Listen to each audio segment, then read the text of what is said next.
Hello friends, welcome to Creative Medicine. In this lecture, we will learn about bite mark is an example of patterned abrasion.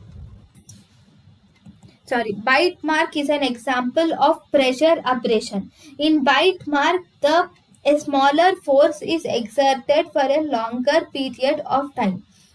So this is pressure abrasion, which is bite marks.